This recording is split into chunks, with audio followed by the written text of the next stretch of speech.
I wanted to begin this before we even started the thing, pretending like we had been talking and that we had just said something really juicy about Cooper Flagg, so that the second it goes live, we're like, well, we are live, buddy. Well, no, but I mean, the second that we had gone live, I was thinking about beginning it by going and so yeah, that's where I heard he was going, and then just just to annoy the people who were up in here. Hold on. I think I'm hearing double.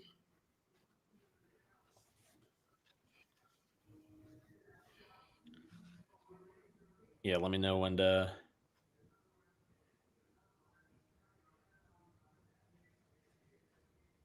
All right. Bethany says, "What does the baby mean?" The baby means everything. Baby means everything. Okay, we already got people live already. Let's get it. Yeah, man. We'll wait a couple. Hold on, I forgot to tweet this. Let some more folks get in here. Yeah, a little bit. Goodman shot the retweet. Shout out Goodman. Shout out Jeff Goodman. Shout out Rob Delster. Shout out Field of 16 as always. We have a lot to talk about. Well, a little bit to talk about. This won't be as long as the first episode, but it's definitely going to be, we have a lot to discuss, especially all this Cooper Flagg talk. We got the beer. Christian Reeves talk. We've got a happy birthday to Ryan in the comments already. Yeah, happy birthday to Ryan, man. Russ was wanted to sing happy birthday, but he didn't. It's not in my version's not in the public domain. Field of 68 would have to pay for it, unfortunately. All right, let's get it started. Trying not to score and everything. We got about 33s or something. Yeah, I mean, we kind of felt that. We kind of feed off that energy. This place is amazing. I really love Duke, and I love the atmosphere I'm in here. Mark Williams, beast mode. Paolo first half, he had the cramping stuff. Fair enough. Beast mode.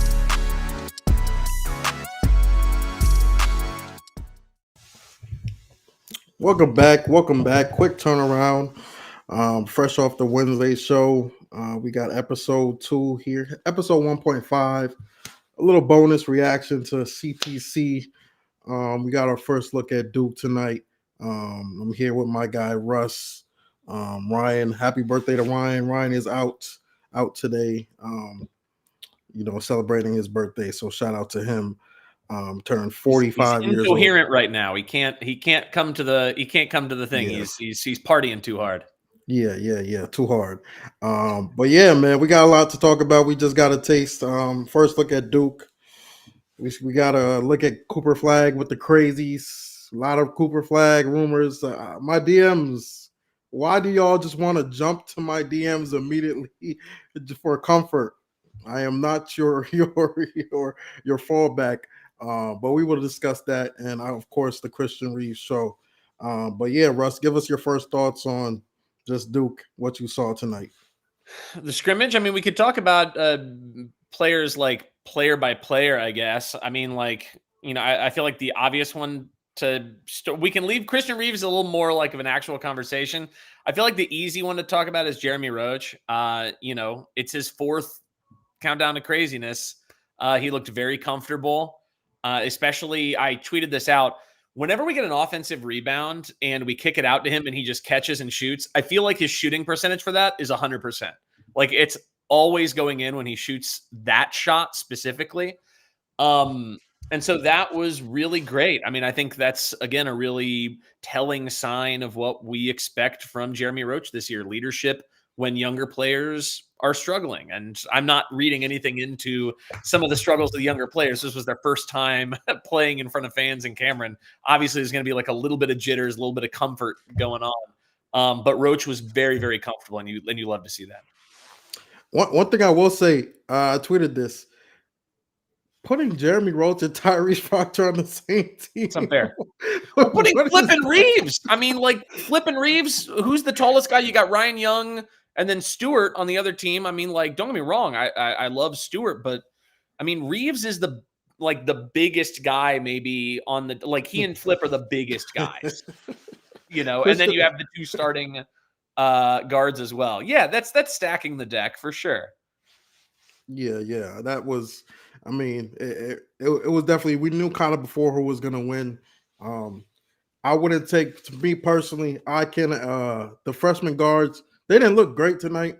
I mean, we could call it what it is, but I mean, it's their first game in Cameron. They didn't get a true warm up. That's why I was kind of iffy. I told Russ I thought we were gonna get like 15-minute warm up. They had a little 5-minute warm up and just start hooping. So I didn't expect much. They look a little rusty, but you're playing against 2 of the best guards in the country, in my opinion, and guys with a lot of experience. So they had their woes, but that's why they're going to be playing next to those 2 guys. McCain, We saw McCain on the ball a lot today. I don't think he's going to be on the ball that much this season. It's going to be a lot of catch and shoot, and a lot of moving without the ball. So, I personally think, I tweeted this about. I guess we could jump to Christian Reeves. I tweeted this. Obviously, we've had our discussions with Christian Reeves the past year. Last show, Russ had his little rant. We cannot see if Christian Reeves can't play if we don't put him in the game and see at this point. Because we saw back-to-back games, back-to-back countdown to craziness, where Reeves was better than Ryan Young. I'm not saying he's a better player than Ryan Young. I'm not saying, he should be playing over Ryan Young, but he does things that Ryan Young doesn't do. So at this point, what's the excuse for not even just trying him? Yeah, I think that's the bigger takeaway for me. It's less the idea that we would give Reeves heavy minutes in some of these matchups that we're going to face, right? But Reeves is big. Like Reeves is just largeness in the paint, and he puts his hands up. You know what I mean? There's something to be said for a guy that just takes up space. I try to think of some big men that people don't give good defensive credit to. So guys like Zach Edey and Hunter Dickinson, for instance, Edey is great at the rim. Everybody knows that. Hunter Dickinson, I think, gets slept on, but they're both just so big that they do make an impact on the game when they are inside. And Reeves is a guy who, if he is down by the rim, he's going to take up space. And Josh Alston has a good comment there. You can't teach size. You just can't teach big. You know what I mean? And he's got pretty good hands. The most impressive thing from Reeves to me was when he caught the ball down low, they went to swarm him, and the kick out to Roach in the corner, to find Roach on a quick turnaround for a big man to catch the ball, find Roach in the corner and whip it across to a wide open Jeremy. That raised my eyebrows for sure. That raised my eyebrows. So we'll see. The Reeves versus Young minutes thing is a real debate. I understand where you're coming from, Zion, for sure. Yeah. And I mean, Brandon makes a good point here that Reeves does. The only way to utilize Reeves defensively is playing drop coverage. Yes. But I mean, we did play a lot of drop coverage with Mark Williams as well. Lively was a little bit better at guarding on the perimeter, but I think you could get away with some drop coverage with Christian Reeves. I think you could get away with it depending on the team. It depends on matchups. It always going to depend on matchups. But there's he could protect the rim, because when I saw Sean Stewart go at him, he altered his shot. Jared McCain went at him, he altered his shot. Yeah, he's a force down low. If he's in the spot, if he's down there, he's not lingering on the perimeter, Reeves can be an impactful player defensively. But I think we can't evaluate him until we see him on the floor. So I think the drop could also work with we saw some things in the game where we were kind of swarming a little on the perimeter, trying to apply some pressure to Proctor, especially once the losing team was down. They started sort of swarming Proctor some.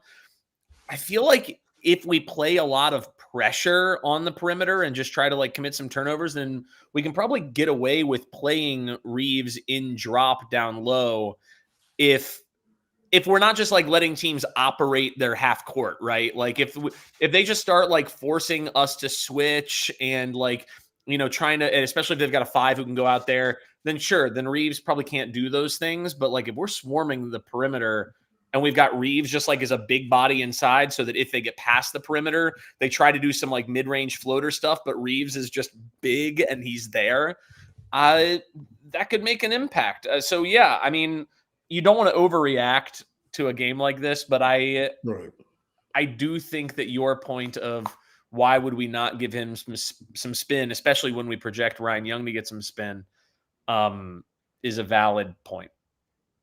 Yeah. And I think, no one's saying Reeves has to get, a certain amount of minutes per game. You just got to try it. And there will be matchups where if we do ever match up with Purdue, I do think that's a game for Christian Reeves. But like, Maybe. We'll see. I kind of think that's a game for like just let Zach Edey score 30 to 40 points and then like force him to defend on the perimeter. Yeah, but you remember last year, Zach Edey got all our guys in foul trouble. And Lively was a hack at that point already, but like just as another body to throw out there. Ballo could be against Arizona, but Grant brings up the Arizona game. Yeah, that'll be interesting for sure. It'll be interesting to see what we do there schematically, because again, the idea of try flip at the 5 so that he can play Ballo off the court on the other side of things is an interesting theory. We'll have to see what happens with it. Flip also needs to make his threes for that to happen. I was not annoyed, but I was like a little like, come on, Flip, when he was settling for so much for threes. I thought probably because he was playing next to Reeves that that's why it was happening. Because I think Flip is best when he's not, and I think might have been the first or second possession he caught the ball on the perimeter and tried to make a move. He lost the ball. That's what we saw all of last season. So, as much as he can simplify his game, I think that's the best Flip we'll see. But the only highlight I'm taking away from Flip is dunking on Sean Stewart. Like that's the only thing I needed to see tonight, because that tells me he's at his peak athletically. And come first game of the year, we might see a different Flip. Because Sean Stewart is not the guy to try to dunk. There's 2 guys you can't try to dunk on this roster. It's Reeves and it's Sean Stewart. And Flip tried him and Flip ended him. So Flip got him. Flip got him. Stewart will have at least one block this year where somebody tries to put it on him like that, and Stewart just meets him and throws him back. So that'll definitely happen this year. I did like seeing that. I liked Flip's passing also. Flip's always kind of been a sneaky good passer. Again, if our big men are passing like that, and Ryan is a good passer too. I mean, like any of our big men who are down there, especially if like what we see from Reeves in flashes is like real against like actual competition, that would be very exciting. Again, the offense could be really dynamic. We saw it in flashes today. Yeah. And I guess we won't analyze this game too much, a scrimmage, because it is a scrimmage at the end of the day, and it's not indicative of the Duke you'll see. But I did want to touch on one thing, because I laughed a lot when I saw it happen, when Jaden Shoot hit a 3 and then TJ Power hit a 3 right after. Because that was our discussion last Wednesday, or on Wednesday, who are you taking between the two? So I thought that was pretty funny. But we'll see. I like both of their forms at least. There's nothing really to take away for them hitting an open shot, but it'll be interesting. Yeah. Do you want me to read some of these instant reactions that we got in the comments that then we can decide like maybe I've on a scale of 1 to 10, 10 being a giant overreaction and 1 being not an overreaction at all. Maybe we could grade some of these. Some of these are obviously jokes, like Duke Blue MBB. Who will be the first overall pick in next year's NBA draft, and why is it Christian Reeves? I liked that one. There were a number of comments about Caleb Foster's shot and Caleb Foster's sort of offense in general.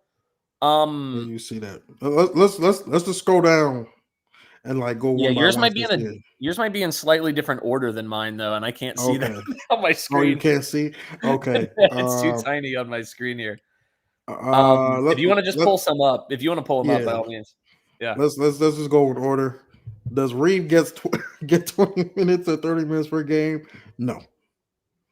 That's a simple no, unless you have objections. No, although I think in mid-major opponents, like in that multi-tournament event that we have at Cameron, you could see Reeves play 20 minutes a game in those. I mean, 20 minutes per game. Yeah, not one game. in against certain opponents, against a certain tier, we might see 20 minutes of Reeves, but not on the season, obviously. But again, the 30 minutes lets you know that was a joke, obviously. But he was very impressive tonight. All right, the next one, you see it on the screen.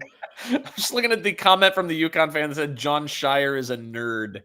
Oh, dude, man. We go to Duke, we're all nerds, dude. Yeah. The UConn. I've never seen this many UConn fans in my mentions all year. I love it, dude. Shout out to UConn, funny. Man. No. Relax. No, we ain't shouting on UConn, man. Don't do all that. I'm into it. Scroll away, guys. Help the numbers, help the engagement, help the viewership. Hit the thumbs up while you're here. You know what I mean? All right, so I'll go to the next one. The freshmen don't quite look comfortable yet. Proctor is a wizard with the ball in PNR. Reeves looks serviceable on both ends. Jay Roach is absolutely a threat as a catch and shoot 3-point target. Still iffy on pull-up jumpers. Yeah, I think that all of those are reasonable. I do think that like the freshman thing, again, it's a scrimmage. It's hard to learn how to get up for some of those things and to like get locked in. It's such an event, countdown to craziness, I think that they will obviously be fine, and they'll be fine early. They'll be fine soon. We definitely saw flashes from, I think, all of them. I know Stewart was getting frustrated with the fouls, but Stewart also had that nice, like, just grab the rebound and go dribble, like, in transition, and he almost made the kind of nifty layup. I thought they all had moments, They're freshmen. It'll just take some time.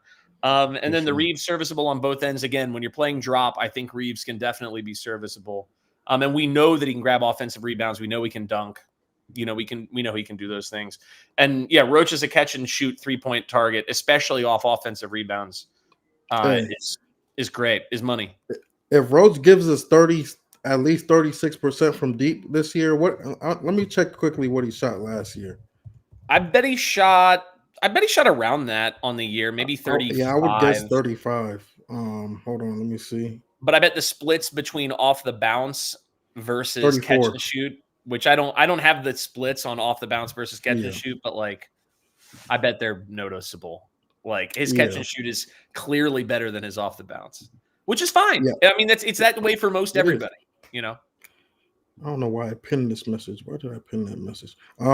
Yeah, I would say if he gives us 36, 37 even from deep, that opens up so much for us offensively. I just want more catch and shoots than off the bounces at the end of the day. I think that amount to me is worth tracking and will be very interesting. Right. I'm just gonna scroll through because there's a lot of troll ones here about Reeves. This looks like Proctor's team. His ball handling and passing look ridiculous tonight. Need him on the floor as much as possible.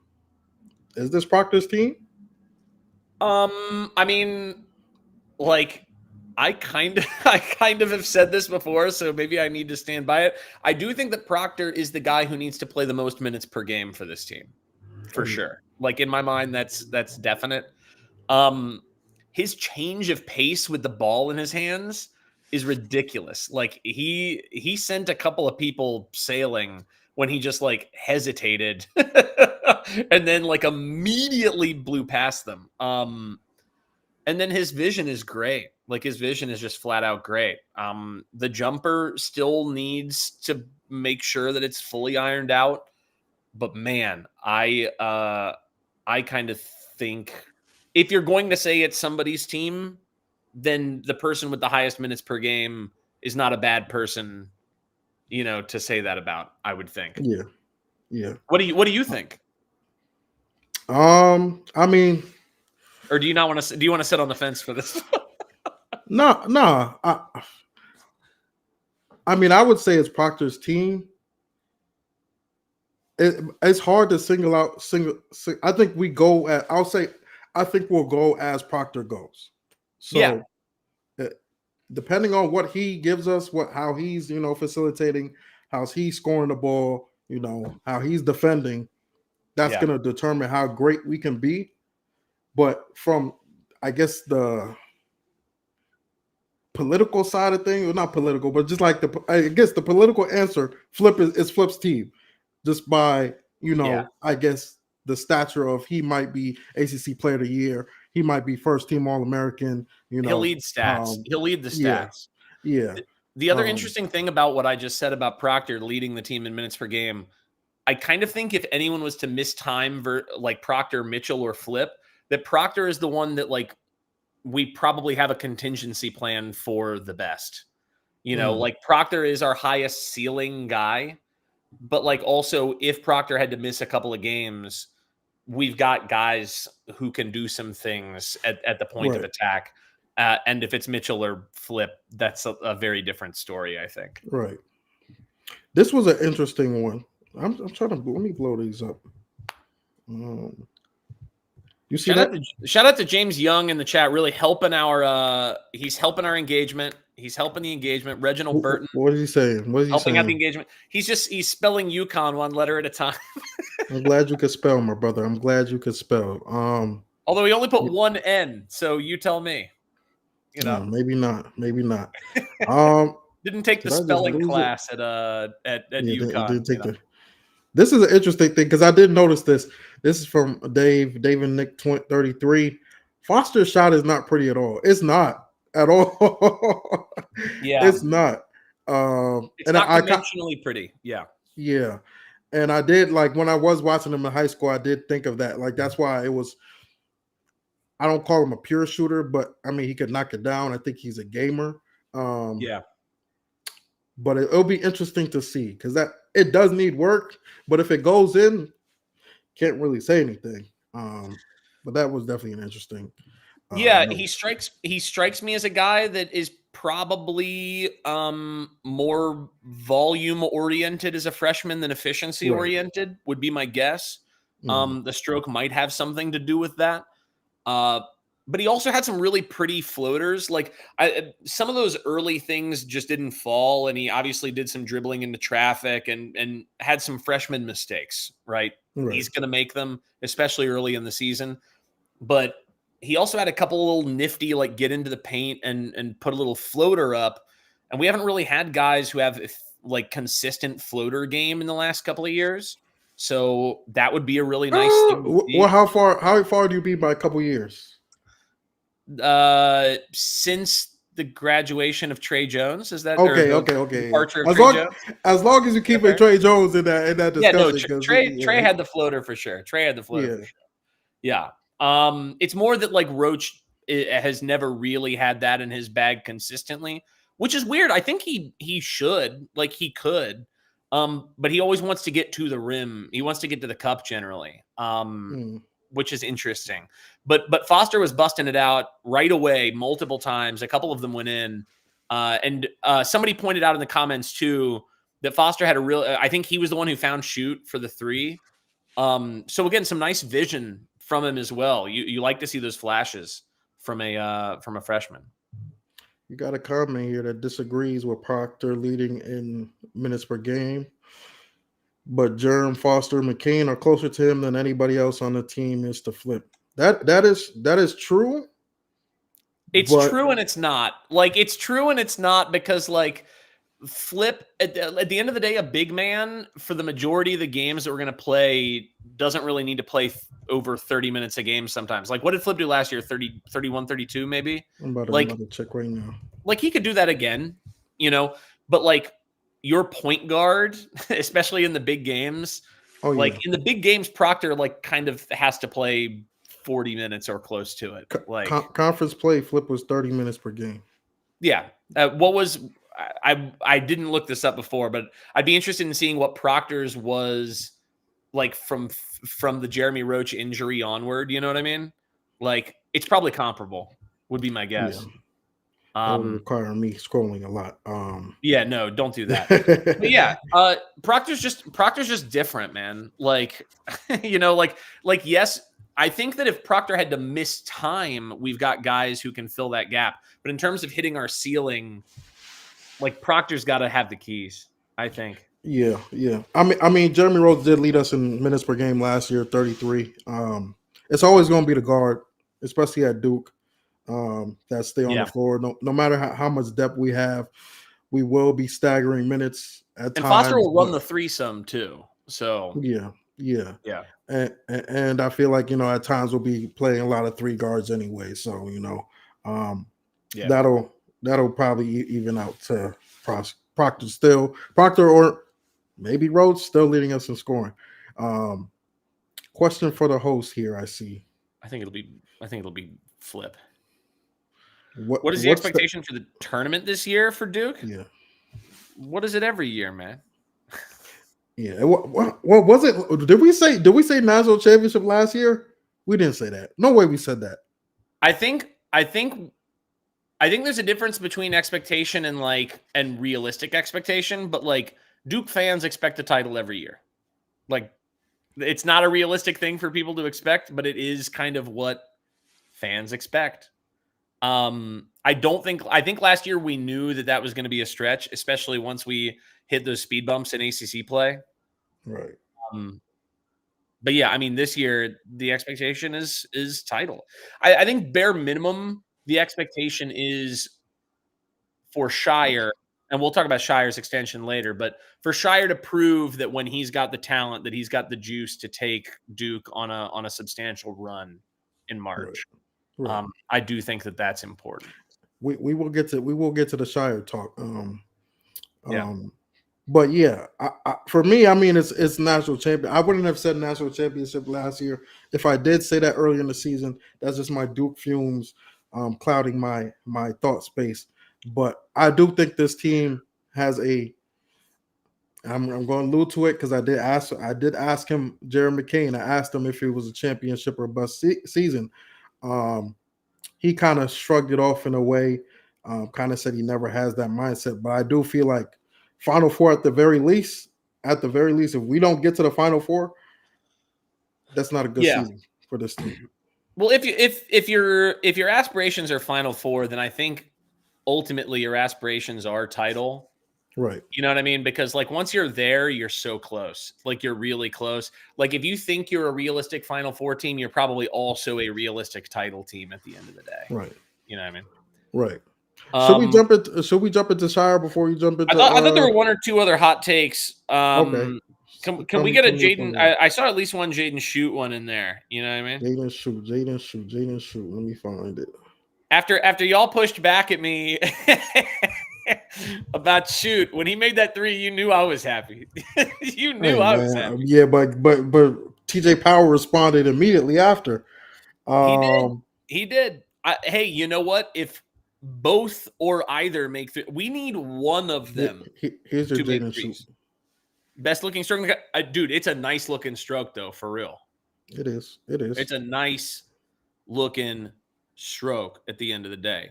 I still think you'll play, man. I think you'll play. But here's the thing. Like Clarence Carter, you know what I mean? He's got it going on. If you think he's gonna play, when is he coming in? Let's say in the game against Arizona, the game against Arizona or the game against Arkansas, two high stakes games, the best players will play. When is he coming in? Especially early in the season, he may not play in those games. He may just not play in those games or play spot minutes. It's still time. No, he's not a poor man's Grayson. Because Grayson had ups, dude. Like Grayson had sick ups. Like he was a little craftier with the ball even right away from day one. Shoot is just too. Yeah, shoot is just gonna take a little time. You know, it is a very weak ACC again. But like I think the weak ACC will be to the benefit of somebody like Shoot at the end of the day, because like there aren't that many dudes that are just going to crush a guy like Shoot off the bounce. Like if Shoot is still a work in progress on defense, which we think he probably will be, but if he's making his threes, I think he'll play. I know this is off the railroad here, but this random fan, pretty boy, whatever your name is, put Duke in the Big East. They're a 500 team. Let's be real, man. Let's be real. Duke is not going to any conference and failing all of a sudden. Duke is the standard. Wherever they go, they're gonna win. Let's relax. I don't know what's your team. I don't know if you're a Marquette fan, UConn fan. Relax, they're obviously a UConn fan if they're here. I mean, the Big East is going to be really, really good this year, but like Duke would still be at absolute worst a top 2-3 team in the Big East. At like in a bad scenario. In a bad scenario, Duke's a top 2-3 team. Russ, just say it. They would win the Big East. I'm creating a range of possible outcomes. There's no range. Duke will win the Big East. They're going to win the ACC. They'd win the Big East. They win the SEC. Yeah, but shit happens sometimes, Zion. You know what I mean? Like we should have won the ACC last year, and then a ref yanked the Virginia game away from us, and then we didn't. You know what I mean? Like dumb things happen sometimes. You know what I mean? Come on, man. But yes, okay. Are we done with the reactions? Or the freshmen don't play well. Jaden will get minutes, and I do think that in December, January, when freshmen sometimes hit a wall, you might see a little more of the sophomores. That's actually probably a really good time for somebody like Reeves to maybe find some additional spin as well. Yeah, but do you consider Jaden Shoot like a real sophomore? Like when you say sophomore, I honestly think of Jalen. Was Jalen Blake's a sophomore last year or 2 years ago? He was a sophomore last year. Yeah. Okay. Yeah. And so he got some spin. Yeah. He'll have time. Duke crying about refs is comedy. That's not me crying. I never cry about the refs. The ACC said the ref made the wrong call. It was very blatant. We don't have to. I'm usually to play the clip. First person. Ask anybody who's on my feed. I'm the first person when Duke fans are crying about refs to say we should not be crying about refs. But that wasn't a crying about a ref situation. That was they literally got it wrong and they admitted they were wrong. Yo, these UConn fans are crazy. Hey, keep them comments going, man. I want to see how many people are up in the live because they're helping, dude. They're helping. 211 viewers on YouTube. Let's go. Keep those comments coming, man. It's just whatever. Open it up. Cam Spencer's good. People are tripping like I am like as mad at UConn as UConn is at Duke. I'm not. You're not going to get to me. Like UConn's fine. I care about one team, and it's not UConn. It begins with a U, and there's an N and a C in the name, but that's the only team I care about. All right. So, are we getting to the Scheyer talk or the Cooper talk first? We should get to Scheyer talk first. We covered everybody on the scrimmage front, right? Yeah, we talked about everybody. I mean, I guess we didn't talk about Mark Mitchell. Mitchell didn't get to do much, but he had a couple of nifty moves in there. I mean, I think he kind of did what we expected. He was stuck on a team where he didn't get the ball as much. I guess that's maybe one thing that was a little not great is that if Proctor and Roach, if McCain and Foster are running the show, is like I don't know that Mitchell is necessarily a just give the ball to him and like let him work. Right. Still. And so if Foster and McCain think they've got the advantage, I might clap back at that because I do feel like Mitchell. Blue Devils. Shout out to Lockdown Blue Devils in the comments, man. Hell yeah. Shout out to Lockdown Blue Devils. Mark Mitchell, I feel like he's a guy. If you do put the ball in his hands, he could get to the rim at will. He just needs spacing for one. You know. That's true. If you give him that one-on-one, he's shown that he's gonna get physical. Number one, he's gonna be able to draw fouls, and sometimes finish through contact. But I think we'll see.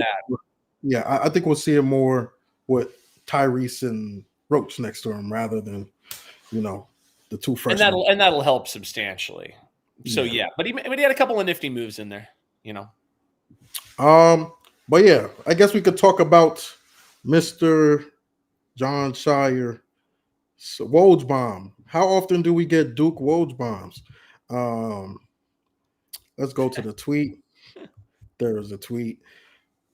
Has agreed to a 6-year contract extension that'll take him through 2028-29 season. Little bit of shocker for Yeah.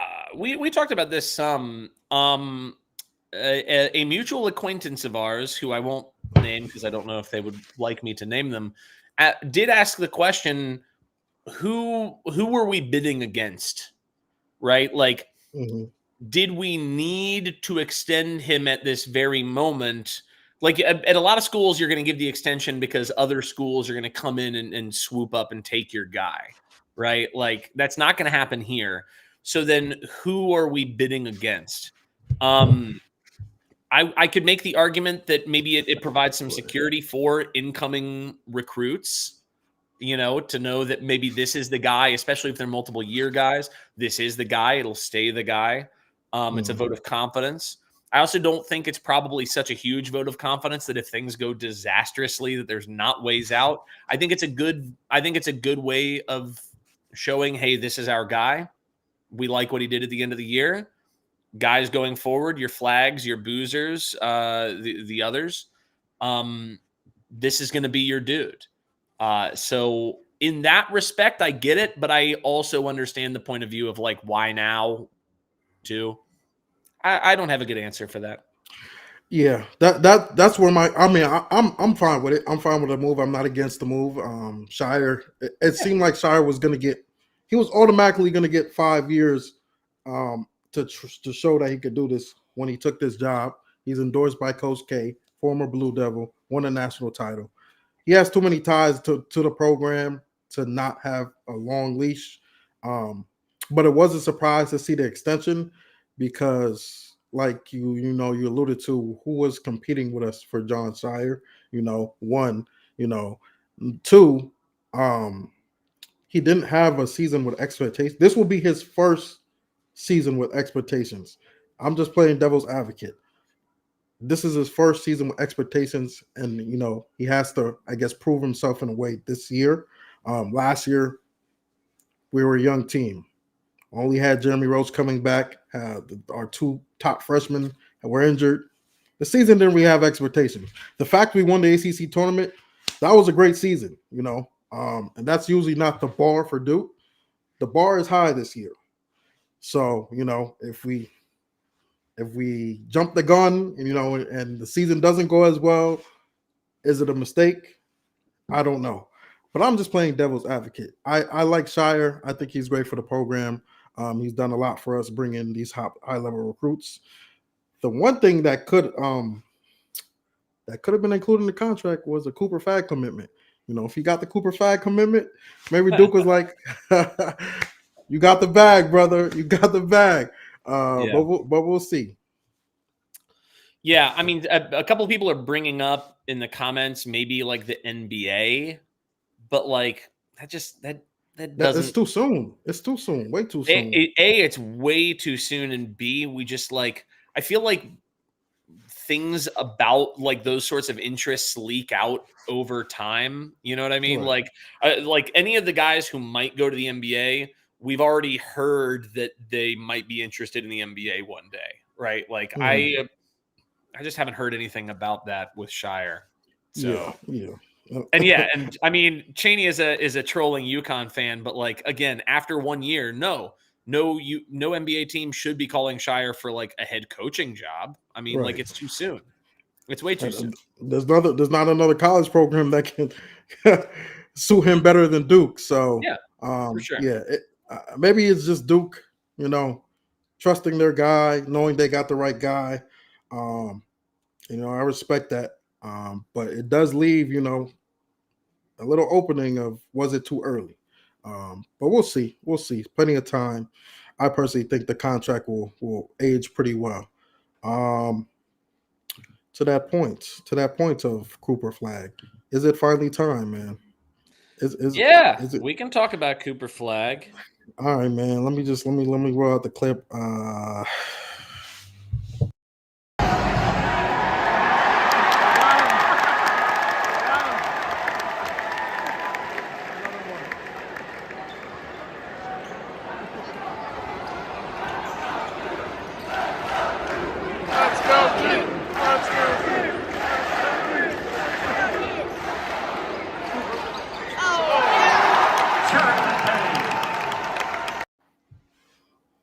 All right, man.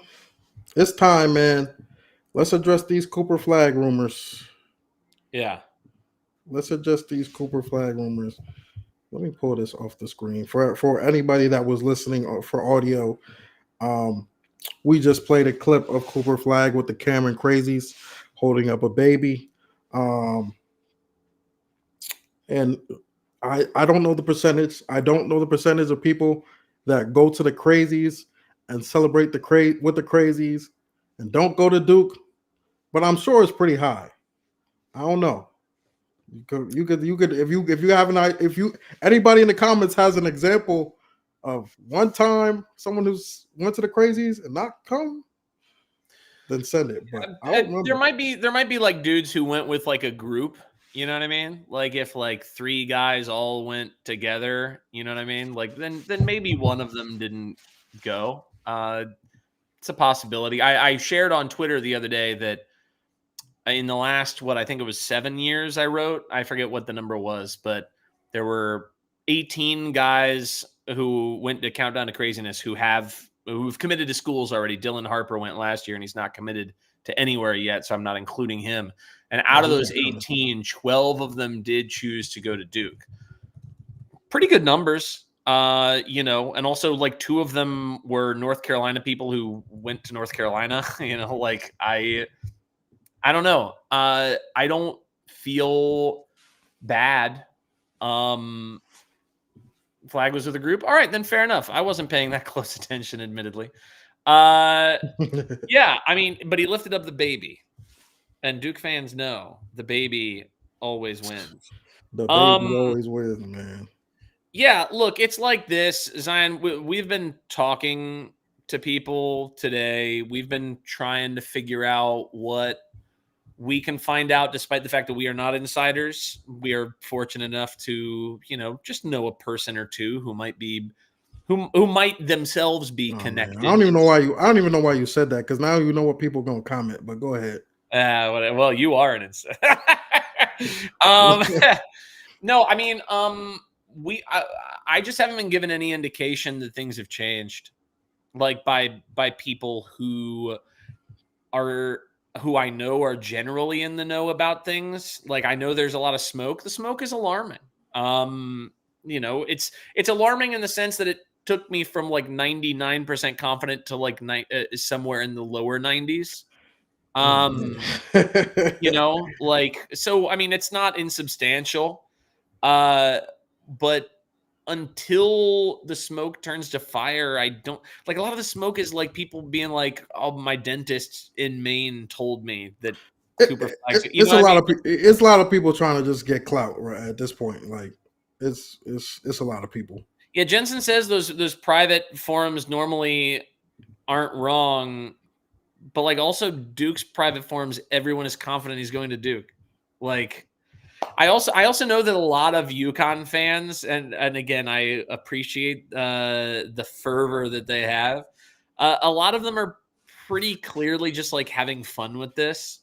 Like, some of them are. Some of them really believe he's coming to UConn. Some of them are very serious. Some of them are very serious. I think the majority of them are just having a good time. And there's a lot of benefit to being on their side of things, right? Because you can troll really aggressively, and then if you're wrong, you can go, I was just having a good time. But then if he does go to UConn, then I called it, right? Like, so there's like a lot of fun that can be had there.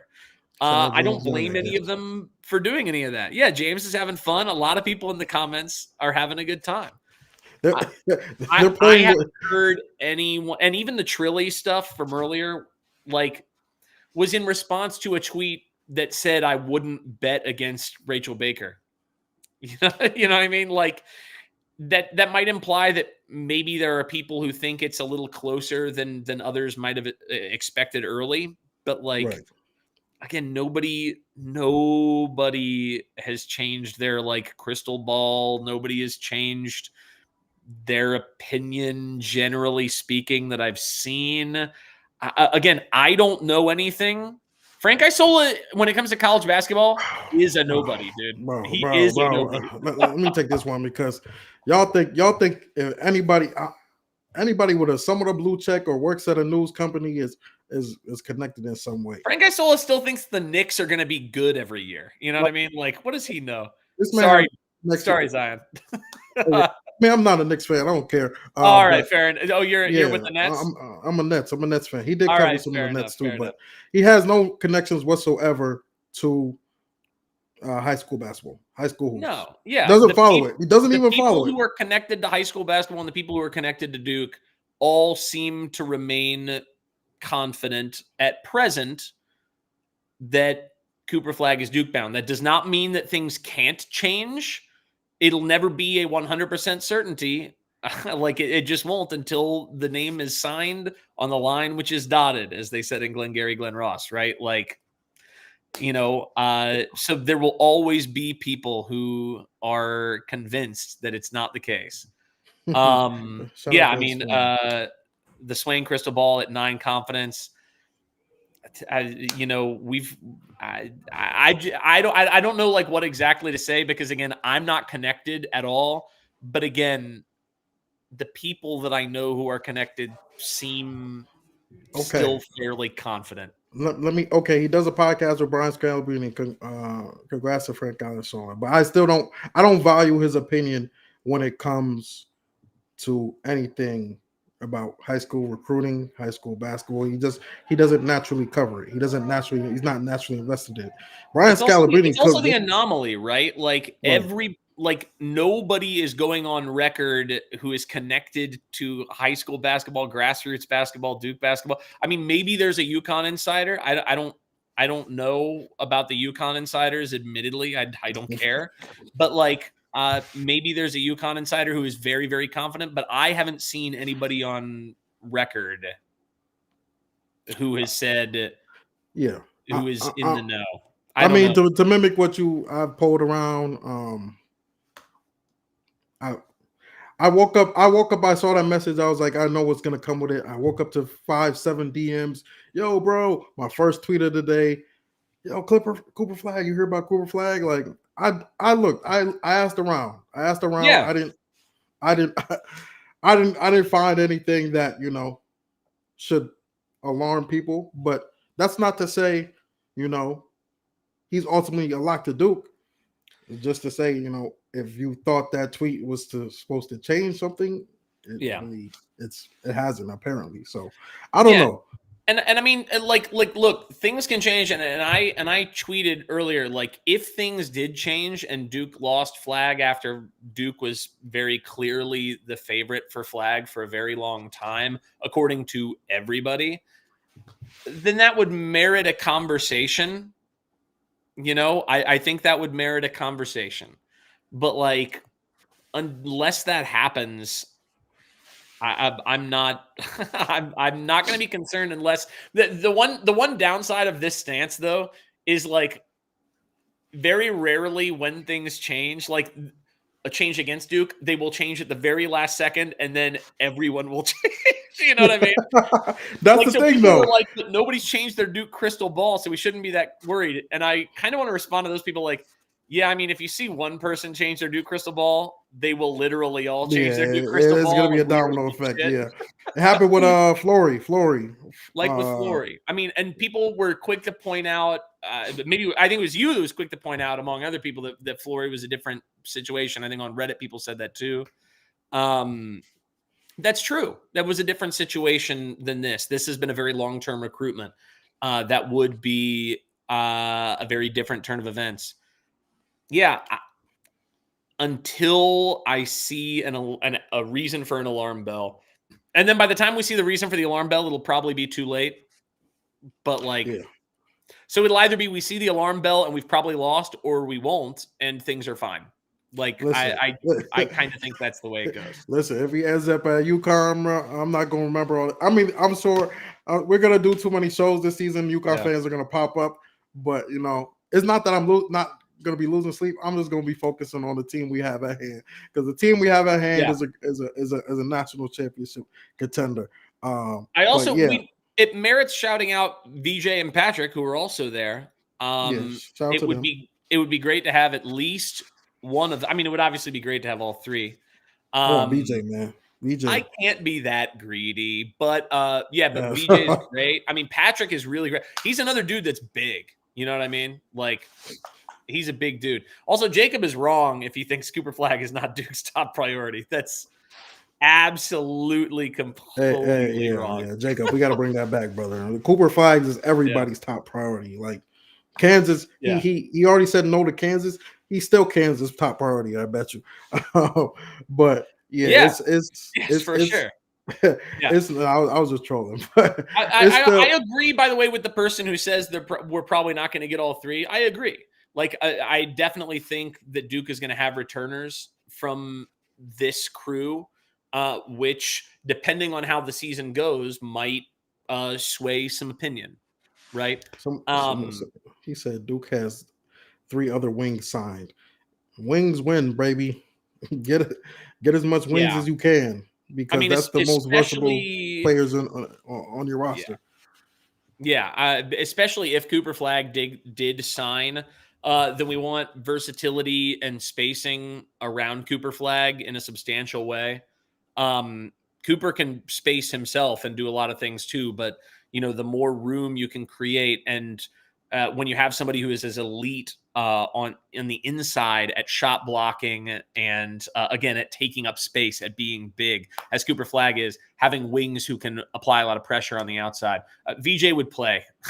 Obviously, it's a silly suggestion to say that he would. And we'll kind of see this year what Scheyer does with it, because even Coach K said he thinks this team is really deep. So we'll see how much Scheyer can open up the rotation and see how can that trickle into the following years, because a lot of these guys are staying. We will have more often now freshmen staying at Duke, and we'll still be overloading and recruiting. So we'll see for sure. But I don't think Cooper Flagg. We're not ringing the siren yet. We'll let you know when we're supposed to ring the siren. Actually, I probably won't let you know. I'm not gonna let you know. I'm gonna stay quiet, but you'll start to feel it. You'll start to feel the tension when the siren is ringing. Yeah, if the side, and I think everyone will start to see it. Like somebody will screenshot Duke insiders en masse switching their crystal balls, or Trilly Donovan will tweet something far more explicit than what he tweeted. Those things would be real alarm bells. I didn't think the thing today was anything more than maybe a cause for concern that it should be close, because again, in a thing like this, it probably shouldn't be. I just need him to announce at this point, bro. Like I just need him to announce, because this is gonna build up for a time. But I mean, I will say he was rocking with the Crazies tonight. He was definitely rocking with the Crazies tonight. And hey, it's gonna be great for our numbers, dude. It's going to be great for our numbers. If he wants to hold out until like January, then go with God. You know what I mean? Like do the thing. We'll do a Cooper Flagg corner every show. We'll poll all the people we know and ask if there are any updates. And then we'll put in the title. We'll shamelessly put in the title like Cooper Flagg updates.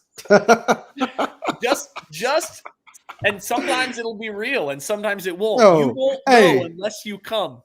Hey, shout out to the UConn fans, man. They've been blowing. I didn't even know y'all was big like this online, man. Y'all been giving us support, man. So subscribe to the Fields of 68. Follow us on Twitter. Follow me on Instagram. I'm on Duke Instagram, Zion O Duke. Follow my guy Russ Duke Better on. That's your Instagram, right? Yeah, Duke Better is my everything, my friend. Hey, man, shout out to UConn fans, man.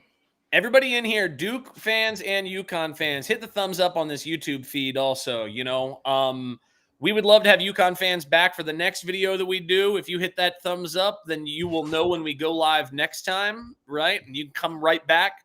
You can keep telling us that we're definitely wrong. We might be. I might be wrong. I don't know. I don't know Cooper Flagg. I don't know his family. Listen, I don't know his dentist. I don't know.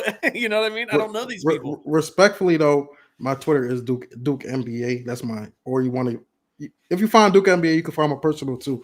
But I know you guys will be watching us. I will say that UConn fans will be watching Duke, especially the Champions Classic. Everyone gonna be watching that. I can't say the same that I'll be watching y'all, but we know you'll be here in spirit with us all the time. Zion, you're worrying me. You always know, and you don't seem confident. I am not giving any. Me and Russ just told you what we thought of the situation. We feel like it's nothing to be alarmed of, but we're not going to eliminate the possibility of what the rumors are, coming true. But I'm not saying, you should be worried. It's just like, Zion, put up on the thing. Big Slick says you will watch us beat UNC, right? That's about UConn playing UNC. One of y'all playing UNC? Dude, I will put on. Somebody send me a UConn jersey. I'll wear a UConn jersey. No, we don't got to go that far. We will be rooting for UConn when they play UNC. I will be cheering for UConn so hard against UNC. UNC is the only team I care about. They've got to lose. And that means that you've got to win. So you better deliver. And you better beat UNC by like 30. At the Garden. You know what I mean? Yeah, I'm in New York. Embarrass them, UConn. Please. I'm begging you. I'm begging you. I might. It's an MSG. You should go, Zion. Yeah. If UConn fans in this chat, follow me on Twitter. If you buy me tickets to come to this game, I will absolutely join you and root for UConn. Only if you buy me tickets. I'm not paying for the MSG tickets twice. Duke plays in MSG on the 20th, and those tickets are crazy. Those tickets are going to be crazy. Yes. Yeah. But we appreciate y'all for sure. I think that's right. We were supposed to go 30. We went an hour. There's never a shortage of things to talk about when it comes to the majesty and the wonder of Duke basketball, Zion. Man, it's crazy. But yeah, man, I appreciate y'all for tuning in. Appreciate the Twitter world. I'm sorry, Twitter, that you cannot comment without subscribing to Twitter Blue. I don't know why Elon did that, but he ruined that app. But it's okay. Come to the YouTube. Come to the YouTube if you want to comment, but still watch us on Twitter because that's where our family is. We appreciate y'all. Subscribe to the Crazie Cast podcast on Apple, Spotify. Rate us, review us, please. I saw we were number 19 today. Number 19 top basketball podcast. So please keep on supporting us. What else? Shout out to the Field of 68. I'm trying to get all the plugs in. I'm missing a plug. What's the plug? What's another plug, Russ? Yeah, if our show keeps doing great numbers, Jeff said that we're going to replace Rob Doster on the permanent. Hey, listen, if you want us to replace Rob, man, if you want us to replace Rob, spam that chat, man. Spam that chat. Maybe if enough UConn fans show up, then Rob will say that we'll replace Jeff. So either way, either way. Oh man.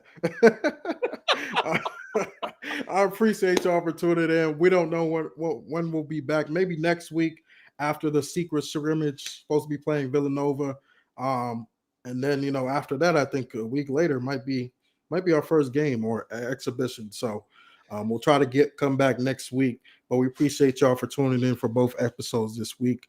Zion, you know when we might do a surprise show is if Cooper Flagg announces. Cooper Flagg announces, yes, for sure. Then we'll probably do one in short order, especially if/when he decides to go to Duke. Then we expect all the UConn fans. Hey, fair is fair. I expect all the UConn fans to be back in the comments if we go live and Cooper Flagg has committed to Duke. Tell us we're wrong. Tell us he was wrong. Be mean. Be jerks about it, but be back. Show your faces. Oh, you know what I mean? Oh man, Please. We'll make a solid pack King with Ant says hell UConn. no. Hey man, it's okay, Respect, man. You'll come respect. around. Oh no, this is when I know we have to end this stream. A UNC fan joined. Oh God, Please. who invited you? Y'all have your own pod. Please go subscribe to their pod over there. We're good over here. Appreciate y'all. We'll be back next week. Crazie Cast. Happy birthday to my guy Ryan, man.